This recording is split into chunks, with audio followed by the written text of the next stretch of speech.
Baru-baru ini gue jadi lebih perhatian sama penampilan. Sekarang mulai mikir, mau pakai apa buat ke acara apa dan bisa lama banget milih kombinasi pakaian dari atas sampai bawah. Dulu pun gue nggak pernah peduli sama aksesoris, kayak topi, sepatu, jam tangan, atau kacamata. Pakai aja yang ada, kelar. Tapi sekarang kayaknya kok seru ya, mix and match segala macam itu sampai jadi satu paket pakaian yang kelihatan bagus. Sampai akhirnya gue mikir sendiri, dan segala macam gini itu sebenarnya buat diri gue sendiri apa orang lain. Ini bukan lagi ngontrasin hal baik dan hal buruk ya. Gue pun tetap menilai bahwa pakai pakaian yang bagus itu penting, sangat penting bahkan. Gue tapi cuma kepikiran aja, gue sih ngerasanya ini buat kepuasan diri sendiri ya. Tapi kok gue selalu mikirnya gini, pakai ini ah karena nanti akan ngobrol sama si X, pakai itu ah karena kan bakal main sama si Y. Gue justru malah otomatis mikirin orang yang bakal ngelihat penampilan gue. Dan kayaknya mah kalau gue pergi ke suatu tempat yang tahu betul 100% nggak akan ketemu siapa-siapa, gue nggak akan terlalu pusingin kombinasi pakaian kayaknya. Intinya, gue baru-baru ini sadar bahwa keinginan tampil bagus itu emang muncul dari dalam diri gue sendiri. Tapi munculnya tergantung sama kehadiran orang lain. Ya harus ada orang lain yang ngeliat.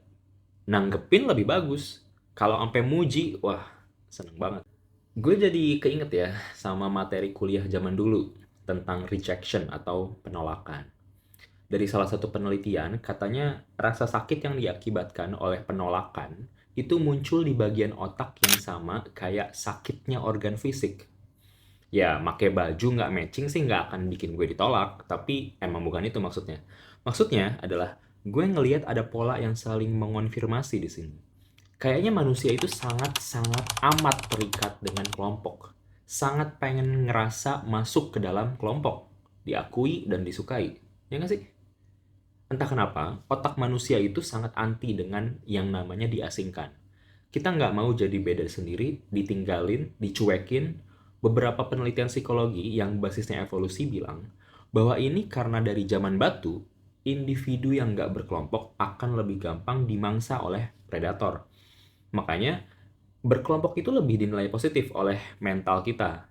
Balik lagi ke gue, ya mungkin ada benernya sih. Gue suka ya rasanya disukai gitu. Ketika gue tahu bahwa orang suka sama penampilan gue, atau lebih dari itu, sama pendapat gue, barang yang gue punya, atribut apapun yang ada pada diri gue, rasanya ya enak. Gue cukup yakin, ini berlaku buat sebagian besar orang. Kadarnya mungkin beda-beda ya buat tiap orang. Tapi pada dasarnya tetap sama. Kita butuh pengakuan dari kelompok sosial di sekitar kita.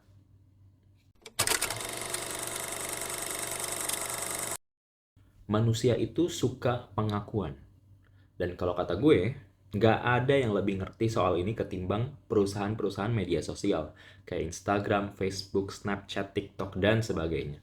Banyak banget fitur-fitur di sana yang nguatin lagi enaknya efek disukain. Kalau postingan kita ada yang nge-like, kita dikasih tahu. Terus kita pun bisa ngeliat jumlah likes di setiap postingan tadi. Filter-filter buat ngerapiin muka juga banyak. Intinya, kita dimanjain banget sama media-media sosial ini agar bisa ngerasa senyaman mungkin, seenak mungkin, dan tentunya secakep mungkin. Bahkan media-media sosial ini juga manfaatin teknik-teknik yang biasa dipakai sama permainan judi loh. Biar kita jadi makin-makin tergantung sama mereka. Biasanya teknik yang paling sering dipakai itu semacam variable interval reward lah. Jadi algoritma di sistem bakal nentuin konten apa yang kelihatan di feed kita, dan scrolling pun nggak akan pernah ada habisnya. Kalau kita refresh, kita nggak akan dikasih konten berdasarkan waktu. Yang paling baru jadi otomatis yang paling atas. Nggak gitu. Semuanya pakai prinsip kejutan. Kadang seru, kadang biasa aja. Jadi kita selalu dibikin penasaran. Sama juga ketika posisinya kita yang upload sesuatu. Kita nggak pernah tahu kapan suatu postingan itu like-nya bakal banyak, bakal dikit, atau malah viral. Tujuannya, biar kita makin rajin upload dan makin nyari-nyari cara biar kita bisa dapat perhatian. Malah buat yang emang udah bisa dapat pemasukan dari medsosnya, ini udah jadi sebuah ilmu tersendiri. Ngutak-ngatik algoritma medsos agar bisa bikin konten yang sesuai dengan selera masyarakat.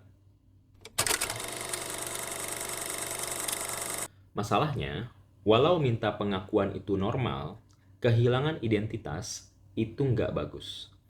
Media sosial itu kan harusnya jadi sarana berekspresi ya. Tapi kalau kita terjebak dalam maunya orang lain terus-menerus, itu udah bukan ekspresi pribadi kita lagi dong. Malah jatuhnya kita jadi nampilin sosok lain. Siapapun itu, tapi bukan diri kita sendiri. Ketika itu terjadi, kita jadi budak yang bebas. Rasanya bisa upload apapun yang kita mau. Tapi, apa benar? Gimana kalau nggak ada yang nge-like? Gimana kalau ada komen yang bilang jelek? Gimana kalau ada yang share, terus ngejelek-jelekin, entah dimanapun itu? Belum lagi kalau ada hubungannya sama duit. Kalau putus kontrak, gimana?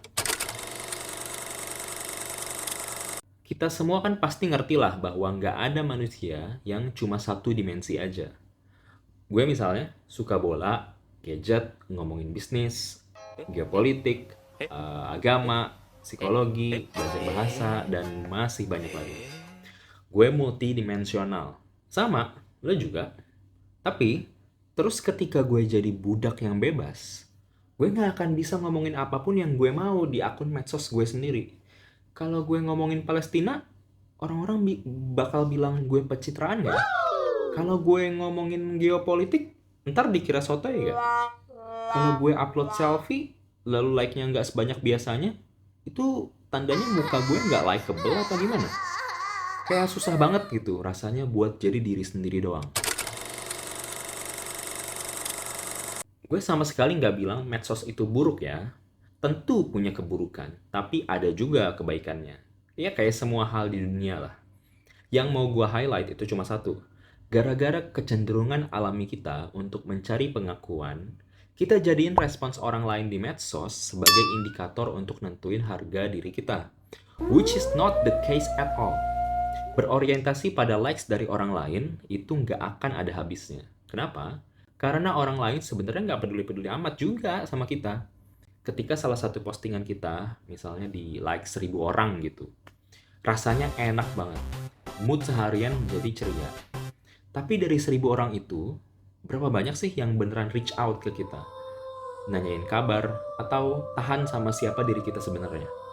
Kalau kita pengen curhat, karena emang pasti manusia butuh ya. Berapa sih dari 1.000 itu yang mau denger?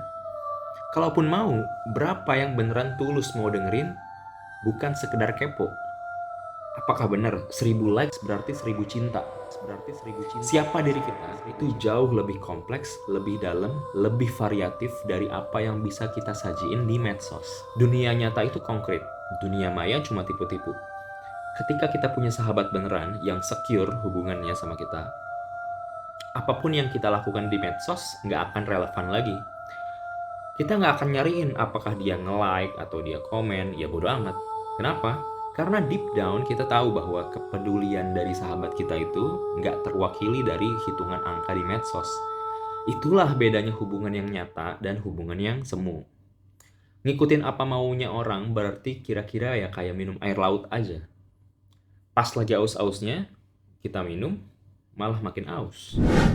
Sebagai penutup, gue pengen share sesuatu yang bikin gue merenung bahwa isu ini bener-bener urgen untuk dibicarain.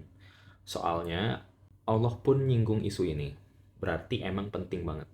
Ini dari surat Asy-Syu'ara, surat ke-26 ayat 224 sampai 226. Wasyu'ara'u yattabi'uhumul ghawun alam tara annahum fi kulli wadin yahimun wa annahum yaquluna ma la yaf'alun.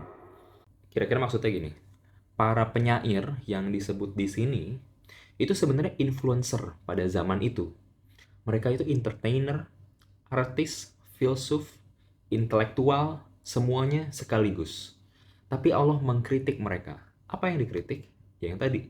Mereka turun ke setiap lembah buat nyenengin apa maunya orang, padahal mereka nggak melakukannya. Ini orang-orang yang melakukan pencitraan, lalu dapat keuntungan dari situ. Untuk mencapai sebuah lembah, seseorang kan harus gerak ke bawah.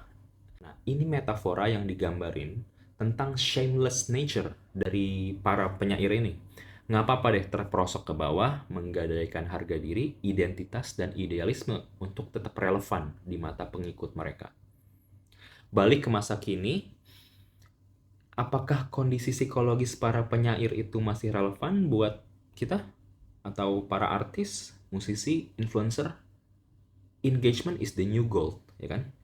Apa artinya berkarya kalau nggak ada yang merhatiin? Makin viral sebuah konten, engagement makin tinggi. Dan itu punya sejuta makna buat mereka. Sponsor berdatangan, banyak wawancara di TV. Belum lagi tentang rasa enaknya dari diperhatiin atau disukain. Apapun itu, engagement pada akhirnya jadi lembah yang baru.